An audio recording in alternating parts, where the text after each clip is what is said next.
चुनावी सभा की सदारत कर रहे जनाब सदर साहब और यहाँ मंच पर बैठे हुए खड़े हुए सभी क्षेत्र के सम्मानित नेतागण, बैठ जाइए। लोग बिल्कुल अजीब लग रहा है, आप बैठिए ना कृपा करके। इनको कुर्सी दो डबल, लाओ जी, थोड़ा और करो बेटा ऊपर, ये तो जगह है।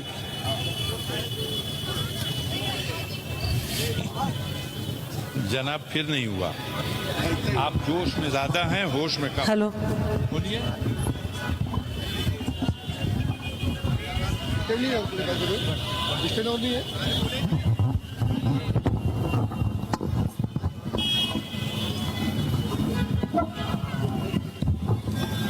फोटो ले लो, पहले ही जाएं, फोटो खिंचवा लिए, मीटिंग हो या ना हो गया। चलिए अब बढ़ जाइए।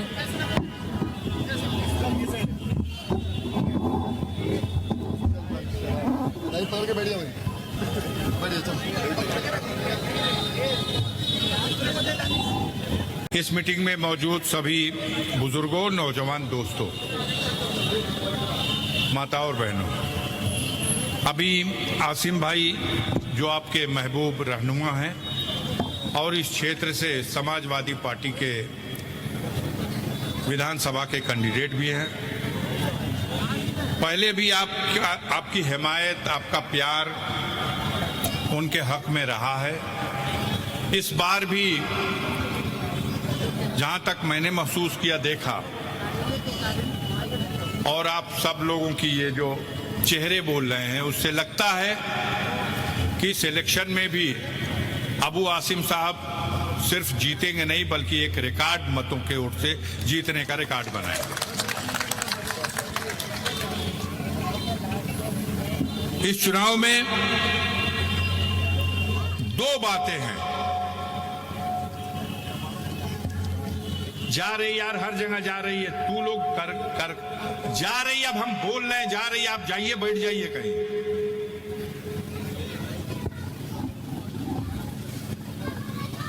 इस चुनाव में दो चीजों को मद्देनजर रख के फैसला लीजिए, या जो लोग यहां नहीं है उनके कानों तक भी ये बात पहुंचाइए कि इस इलेक्शन के लिए, महाराष्ट्र का ये इलेक्शन न सिर्फ महाराष्ट्र के असेंबली का कोई फैसला होगा, बल्कि सारे मुल्क की निगाह लगी हुई है।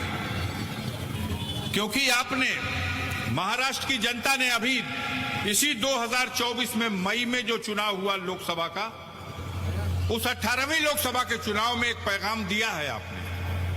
वो छुपा हुआ पैगाम जिसमें इस असेंबली की भी तस्वीर झलक रही है, बैकग्राउंड में झलक रही है,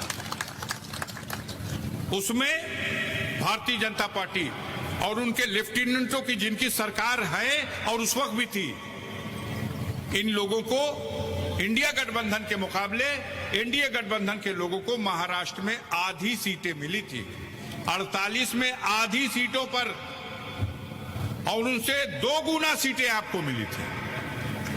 ठीक ही नहीं है तस्वीर? तो क्या परिवर्तन हो गया 4 महीने में? बस उनको भरोसा एक चीज पे है, वो एक गुजराती मॉडल है उनके पास, लोगों को ठगने का, धोखा देने का, सरकार की मशीनरी का दुरुपयोग करके किसी को झूठे केस में फंसा देने का, जेल में डालकर उसको सताने का, और तब तक सताने का जब तक कि वो नर्वस न हो जाए। कुछ लोग हैं, हौसले वाले लोग हैं, जो लड़ रहे हैं आज भी, उन्हीं में से अबू आसिम आजमी है। और कुछ लोग हैं जिन्होंने घुटना टेक दिया, बड़े अरमान से महाराष्ट्र के ही लोगों ने उन्हें चुना भी था, भेजा भी था, मंत्री भी बनाया गया था, लेकिन काल कोठरी की अंधेरी रात ने उनके ईमान को कमजोर कर दिया। वो घुटना निकले तो, लेकिन घुटना टेक के निकले। और निकलने के बाद उनके जिम्मे यह काम भी दे दिया गया कि तुम अपने वफादारी का इम्तिहान दो। अब वो वफादारी का इम्तिहान ये है कि अबू आसिम आजमी का वोट काट करके उसको नुकसान पहुंचा दो। आए हैं कि नहीं ऐसे लोग भी चुनाव लड़ने? बोलिए बोलिए, जो जालिमों के सामने घुटना टेक दे, क्या आवाम का समर्थन उसको मिलना चाहिए? पूरे महाराष्ट्र में भारतीय जनता पार्टी सबसे ज्यादा डरी हुई है, तो इस सीट पे डरी हुई है। सबसे ज्यादा इंतजाम किया गया है। वोट की ताकत जो संविधान ने आपको दी, बाबा साहब भीमराव अंबेडकर का वो संविधान जो राजा और रंग दोनों को एक वोट देने का अधिकार देता है, चालाक लोगों ने उस वोट को मिट्टी में मिलाने के लिए कई उम्मीदवार खड़े किए हैं। यहां तो दो दो मशीनें आएंगी, पता है कि नहीं पता है? एक मशीन में वो लंबी कतार, और ये कौन लोग हैं इस कतार में? आधे से ज्यादा वही लोग हैं जो वोट कटवा हैं। कौन कौन लोग हैं जो वोट बर्बाद करना चाहते हैं? शायद कोई नहीं होगा। आप इससे सावधान रहिएगा, और कुछ भी नहीं है। यहां सब नर्वस हैं। इनको नर्वस कर दिया है महाराष्ट्र की जनता ने। ये नफरत की राजनीति करने वाले लोग, तोड़ फोड़ और पैसे से खरीद फरोख्त करने वाले लोग एमएलए खरीदे गए महाराष्ट्र के। सारी दुनिया देख रही थी। एमएलए बकरीद के जमाने में बकरी की नीलामी होती थी, महाराष्ट्र में एमएलए नीलाम हुए।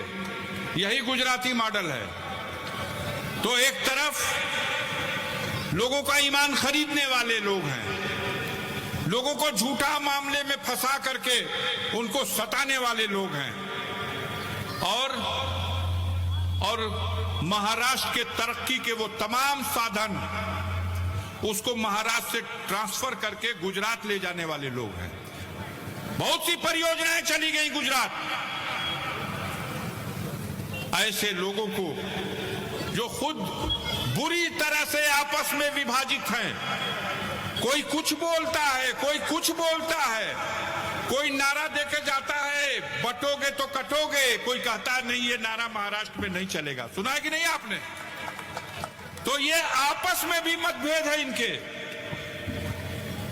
ये बुरी तरह से चुनाव हार रहे हैं। महाराष्ट्र की जनता को मैं सैल्यूट करता हूं, महाराष्ट्र की जनता को मैं सलाम करता हूं, उसके फैसले को सैल्यूट करता हूं।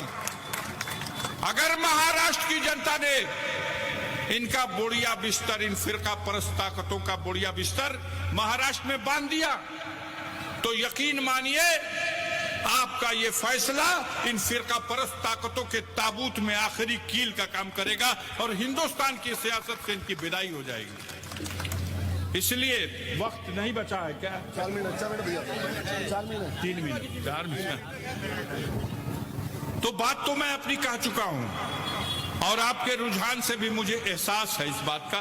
मैंने 3 मीटिंगें आज की, कल भी हम कई मीटिंगों में गए। महाराष्ट्र का माहौल पूरे हिंदुस्तान में अगर कोई संभाले हुए है तो कौन? हमारे जो बिके हुए मीडिया के भाई हैं, ये छाता लगाए हुए हैं, असलियत जाहिर न होने पाए ये कवच का काम करते हैं। सफाया हो चुका है, विदाई हो चुकी है। इस सीट पर वो विदाई जरा धूमधाम से हो जाए, हम लोग भी फख्र से कह सके कि समाजवादी पार्टी का प्रदेश का अध्यक्ष जहां से लड़ा था, गोवंडी है ना, तो गोवंडी की सरजमीन के लोगों ने उसकी जीत को रंगीन बना दिया है। देखिए उत्तर प्रदेश में समाजवादी पार्टी के लोगों ने ये तहैया किया है, ये फैसला किया है हमारे मुखिया ने कि हमारा दायित्व है कि भारतीय जनता पार्टी के लोग, फिरका परस्त ताकतों के लोग जो हिंदुस्तान में संविधान को दरकिनार करके नफरत की राजनीति करना चाहते हैं, इनको सत्ता से बेदखल किया जाए। और अभी लोकसभा के चुनाव में जहां 40 की 40 सीटें जीतने का सपना था, इनकी औकात 33 सीटों पर नाप दिया उत्तर प्रदेश में समाजवादी पार्टी ने। थोड़ी सी ताकत आप भी दे दो, थोड़ी सी ताकत महाराष्ट्र के लोग समाजवादी पार्टी को दो। आपके फैसले से समाजवादी की जड़ें यहां भी मजबूत होंगी।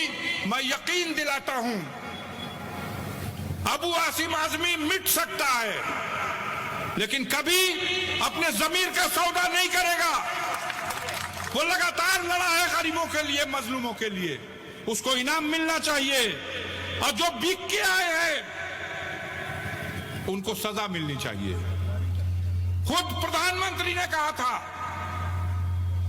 कि अजीत पवार हजारों करोड़ रुपए का घोटाले का मुलजिम है, इसे सजा मिलेगी।